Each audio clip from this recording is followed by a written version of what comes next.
Transformer, PNP transistor, NPN, Wheatstone, van de Graaff जनित्र, प्रत्यावर्ती धारा जनित्र, निकट दृष्टि दोष, दूर दृष्टि दोष का किरण आरेख, मानव नेत्र, संयुक्त सूक्ष्मदर्शी। इसके बाद केमिस्ट्री में अगर देखा जाए तो chloroform, ethyl bromide, diethyl ether, aniline, formaldehyde, acetaldehyde, acetone, formic अम्ल, एसिटिक अम्ल, ethyl alcohol, phenol, ethyl amine. अब दिक्कत यह है कि इसमें से अगर आप कुछ भी बनाते हैं तो एग्जामिनर क्या क्या आपसे पूछ सकता है। पहला चीज, इन सारी चीजों का आपको सिद्धांत पता होना चाहिए। ठीक है, सिद्धांत पता होना चाहिए। जो भी आप उपकरण बना रहे हो उसके उपकरण के बारे में जानकारी पता होना चाहिए।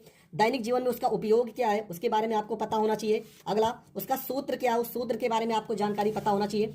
उसके कार्य क्या है उसके बारे में आपको पता होना चाहिए। उसके जनक कौन है, ठीक है, उसके जनक कौन है उसके बारे में आपको जानकारी पता होना चाहिए। सामान्य जानकारी का मतलब उसके भौतिक गुण और थोड़ा बहुत रासायनिक गुण भी आपको पता होने चाहिए। अणु भार, अणु सूत्र भी पता होना चाहिए। इसके बाद आपका आता है संरचना, उसकी संरचना और उसकी परिभाषा। इतनी सारी चीजों के बारे में आपको जानकारी होनी ही चाहिए। आई होप आपको ये वीडियो बहुत अच्छे से समझ में आ गया होगा। अगर इसकी और ज्यादा जानकारी आपको चाहिए